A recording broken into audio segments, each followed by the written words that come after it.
তোমাক মোৰ সুধিবলৈ বহুত প্ৰশ্ন আছে। তুমি মোক কি প্ৰশ্ন কৰিব বিচাৰিছা মই নাজানো বীণা, কিন্তু এটা কথা জানো যে তোমাৰ কোনো প্ৰশ্নৰ উত্তৰে মোৰ ওচৰত নাই। তোমাক যিখিনি জনাব লগা আছিল ইতিমধ্যে মই তোমাক জনাইছোৱে। তুমি নিজকে বহুত মহান প্ৰেমিক বুলি ভাবা নহয়?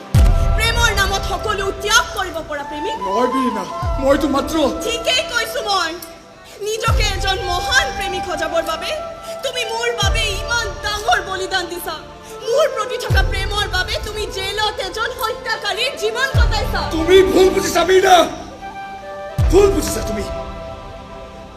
কোনো প্ৰেমিকেই মহান নাথাকে, কিন্তু সঁচা ভাল পোৱা এজন সাধাৰণ মানুহকো মহান কৰি তোলে। মোৰ কোনো ইচ্ছা নাছিল তোমাৰ মহান প্ৰেমিক হোৱাৰ। তোমাৰ প্ৰতি থকা মোৰ ভাল পোৱাক লৈ কোনোবা এখন দীঘলীয়া ৰচনা লিখিব বুলিও মই কেতিয়াও ভাবে কৰা নাছিলো। মই কেৱল তোমাক ভাল পাইছিলো, তোমাৰ লগত একেলগে জীৱন কটোৱাৰ সপোন দেখিছিলো। মই তোমাক প্ৰথমবাৰ বাছ ষ্টেণ্ডত দেখা দি পৰা মোৰ গোটেই জীৱনটোৱে সলনি হৈ গৈছিল। তুমি জানা, মাত্ৰ এবাৰ মিলিনা,